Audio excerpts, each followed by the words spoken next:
প্রিয় শিক্ষার্থী, আজকের অনলাইন ক্লাসে তোমাদের স্বাগতম।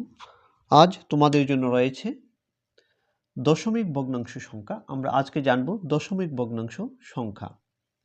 দশমিক ভগ্নাংশ সংখ্যা কি? দশমিক ভগ্নাংশ সংখ্যা হচ্ছে একটি বাস্তব সংখ্যাকে বা ভগ্নাংশ সংখ্যাকে দশমিকে প্রকাশ করাকে বলা হয় দশমিক ভগ্নাংশ সংখ্যা। আমরা দুটি উদাহরণের মাধ্যমে এটি বোঝার চেষ্টা করব।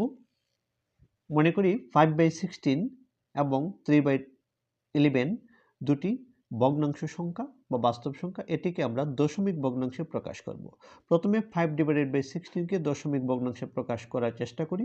এখানে আমরা 5 কে 16 দ্বারা ভাগ করব। আমরা লিখব 5, এখানে লিখব 16 দ্বারা 5 কে ভাগ করা যাচ্ছে না, কারণ 5 হচ্ছে ছোট। তাই 0 পয়েন্ট দিয়ে 5 এর ডান দিকে একটি শূন্য লিখব। এখন হয়ে গেছে 50 কে 16 দ্বারা ভাগ করলে 3 ষোলো 48, 3 বার যাচ্ছে 48। 50 থেকে 48 বিয়োগ করলে থাকবে 2। এখন দশমিক থাকার কারণে 2 এর ডান দিকে আমরা 0 লিখব। 20 হয়ে গেছে। 20 কে 16 দ্বারা ভাগ করলে একবার যাবে, 16 কে 16। 20 থেকে 16 বিয়োগ থাকবে 4। দশমিক থাকার কারণে 4 এর ডান দিকে একটি 0 লিখতে পারি। 40 কে 16 দ্বারা ভাগ, 3 ষোলো 48 বেশি হয়ে যায়, 16 দ্বিগুণে 32, 32। এখন 40 থেকে 32 বিয়োগ থাকবে 8। দশমিক থাকার কারণে 8 এর ডান দিকে আমরা লিখব 0। এখন হয়ে গেছে 80 কে 16 দ্বারা ভাগ করি, 5 ষোলো 80, 5 বার যাবে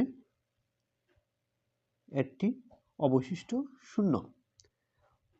প্রিয় শিক্ষার্থী, তাহলে আমরা বলতে পারি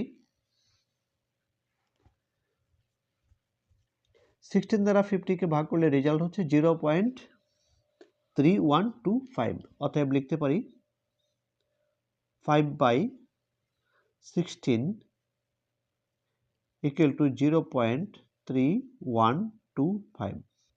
এটি লক্ষ্য করি, এখানে দশমিক সংখ্যার পর ডিজিট সংখ্যা সীমিত, তাই এটিকে বলা হয় সসীম দশমিক ভগ্নাংশ।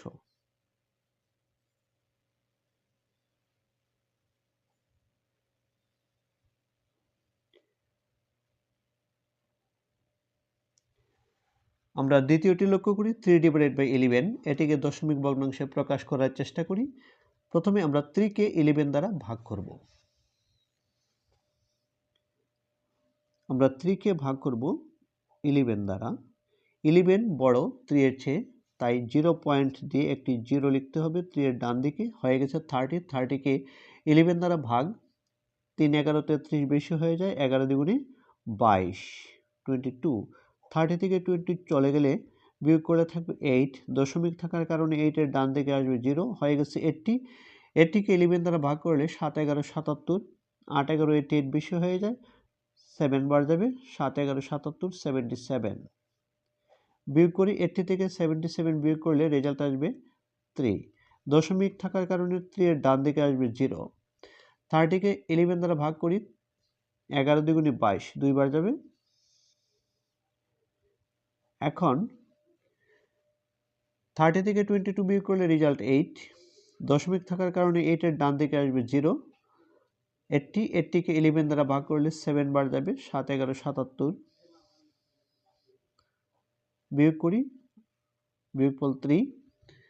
এখন দশমিক থাকার কারণে 3 এর ডান দিকে আসবে 0। এখন হয়ে গেছে 30। 30 কে 11 দ্বারা ভাগ করি, 11 দ্বিগুণে 22, 22। আমরা বিয়োগ করি, 30 থেকে 22 বিয়োগ করলে 8। দশমিক থাকার কারণে 8 এর ডান দিকে আসবে 0। হয়ে গেছে 80। 80 কে 11 দ্বারা ভাগ করি, 7, 7 11 77, বিয়োগফল 3। প্রিয় শিক্ষার্থী, আমরা লক্ষ্য করি এটিকে ভাগ করে শেষ করা যাচ্ছে না, এবং ভাগফলে বারবার দশমিক সংখ্যার পর 27 27 27 বারবার আসতেই থাকছে, অর্থাৎ 27 এর পুনরাবৃত্তি হচ্ছে। তাহলে এটি হচ্ছে আরও এক ধরনের দশমিক ভগ্নাংশ সংখ্যা।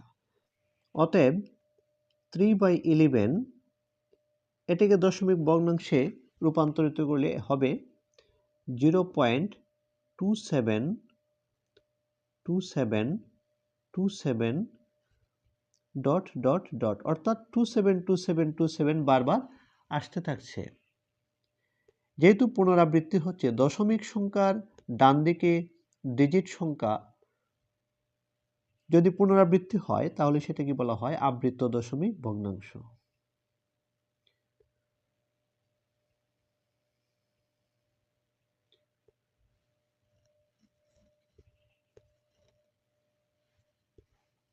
এটিকে আমরা সংক্ষেপে লিখতে পারি 0.27, 2-এর উপরে একটি আবৃত্ত চিহ্ন, 7-এর উপরে একটি আবৃত্ত চিহ্ন, কারণ 272727 বারবার পুনরাবৃত্তি হচ্ছে, তাই আবৃত্ত দশমিক ভগ্নাংশকে আমরা এভাবে প্রকাশ করতে পারি 0.27, 2 আবৃত্ত, 7 আবৃত্ত। প্রিয় শিক্ষার্থী, আমরা যদি 5/12কে ঠিক অনুরূপভাবে দশমিক ভগ্নাংশে রূপান্তর করি তাহলে এটি দাঁড়ায় 0.416 আবৃত্ত। এখানে 6 বারবার পুনরাবৃত্ত হচ্ছে, 41-এর পুনরাবৃত্ত হচ্ছে না।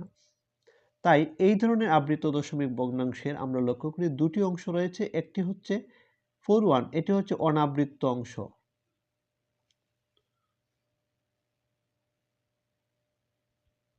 এটিকে বলা হয় অনাবৃত্ত অংশ।